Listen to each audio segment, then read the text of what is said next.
personally, I love a better life. You know, life is good, man. But life can only be good when you have money in your pocket. Because money speaks. We are all here because we want money. Without money, we cannot go anywhere, guys. That's the honest truth. We are in politics because we want money.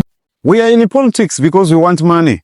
These were the words of Dr. ZANU PF, the former Deputy Prime Minister of Zimbabwe and the former MDCT President. The question that I have and I hope to answer in this presentation is, does the opposition in Zimbabwe really fight for the people, or are they in it for the money? We are all here because we want money. Without money, we cannot go anywhere, guys. That's the honest truth. We are in politics because we want money. I know Nelson Chamisa spoke about this. At the end of this video, you will see the points that I'm going to lay out here and why we need to look at our opposition in Zimbabwe. So much closer to home. Recently, the opposition MPs in the CCC have demanded packs of cars. They even got to stay in parliament until 5 a.m. so that they can have these packs. The country is experiencing incessant load shedding, unpaid civil servants, drought, amongst a myriad of challenges. But who can blame the opposition in Zimbabwe? Who wants to suffer for nothing? In other words, in a perfect world, many people live with this in mind. Politicians fight for our rights so that they can put us first and them last. Well, you are in for a shocker if you have this mentality. But let us look at the words of the famous Italian philosopher who spoke prophetically about this. Born in 1469 and died in 1527, Niccolo Machiavelli said this about human beings in his realism theory. This actually means that politicians are naturally selfish and they act out of self-interest instead of the will of the people. Now, in order to look at what has happened over the years, we have seen that ZANU PF has applied tactics of war. Remember, ZANU PF is a military government that went to war with Ian Smith, and they have learned these tactics of war, and they are still using them up to date. If you look at the Art of War by Sun Tzu, some of the things that we see being applied by politicians today, they are extracted from war tactics and how animals use predatory nature to operate. And today, I want to give you an analogy of 3 animals. 1 is a lion, 2 is a cheetah, and number 3 is a bear. These 3 animals as predators represent what ZANU PF uses in their tactics of war. These predators hunt differently. A lion uses strength and ambush to neutralize the enemy, and a bear uses endurance to kill its prey. A cheetah uses speed. So what detectors or foreign military government do in order to consolidate, gain, and keep power? They use these strategies that are embodied in these 3 animals. Let me explain in full details. When it comes to neutralizing opposition politics in Africa or anywhere in the world, you either use 1, punish the opposition until they surrender. Number 2, you co-opt them.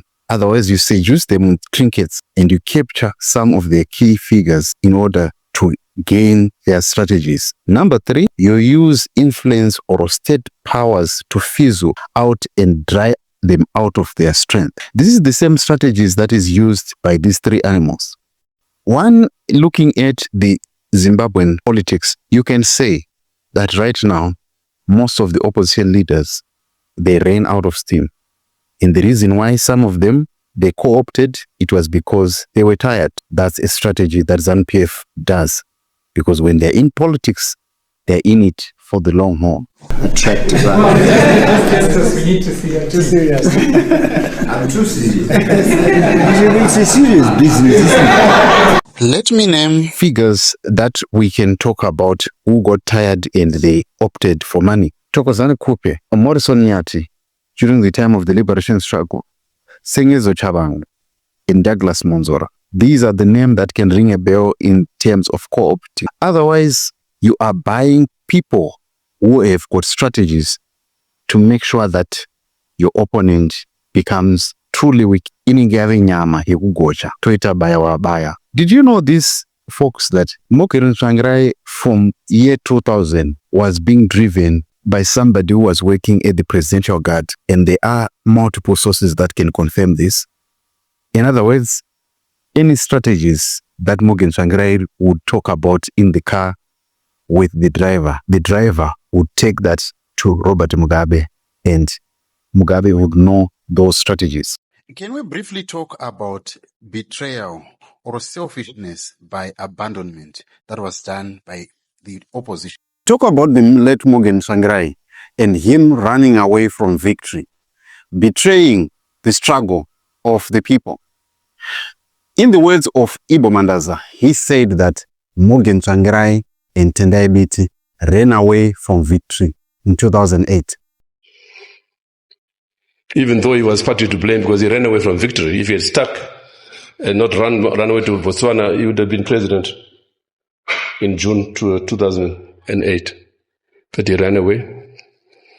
This fear of death among the opposition in Zimbabwe is sickening.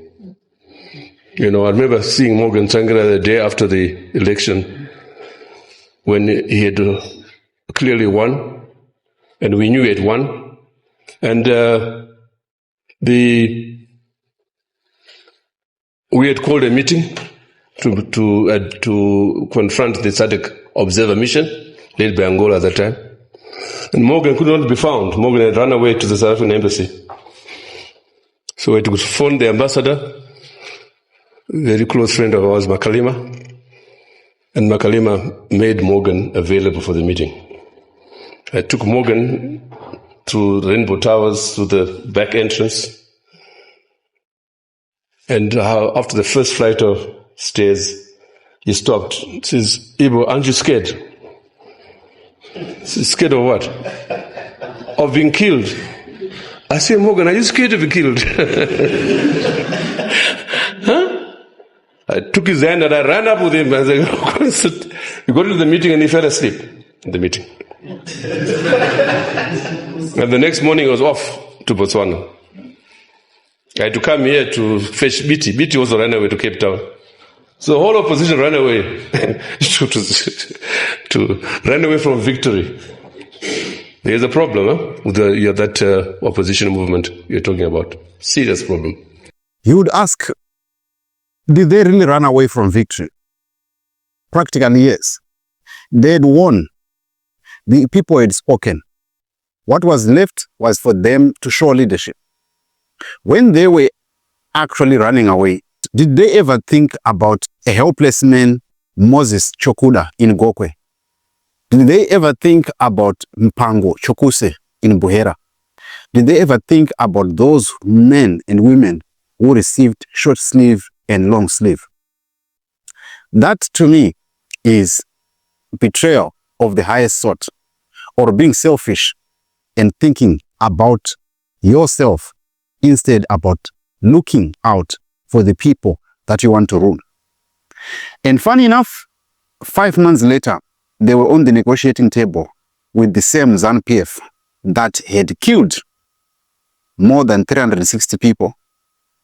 And the same ZANU PF went ahead and orchestrated the Operation Hakudzokwi in Chiadzwa, which saw further 200 people dying under those circumstances. Did the opposition really raise these issues when they were in the unity government, or they slept on the job? In the words of Atam Tambara, he said that some serious regrets. As key part of the agenda of the GNU was carrying out political reforms, electoral reforms. 0 out of 100. We failed to deliver political reforms. We failed to deliver electoral reforms. That's why the terrain is still problematic, because of our failure. We're very keen on delivering on the economy, the constitution, but we didn't think about post-GNU. My issue is, aren't these acts of selfishness that we see playing out in the opposition?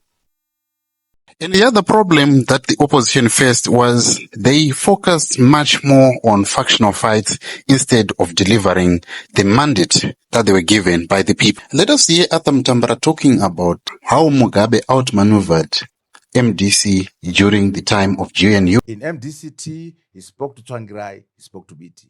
In my party, he spoke to me and spoke to Washburn. So when we were sitting in a meeting situation, Mugabe was the most informed of all of us.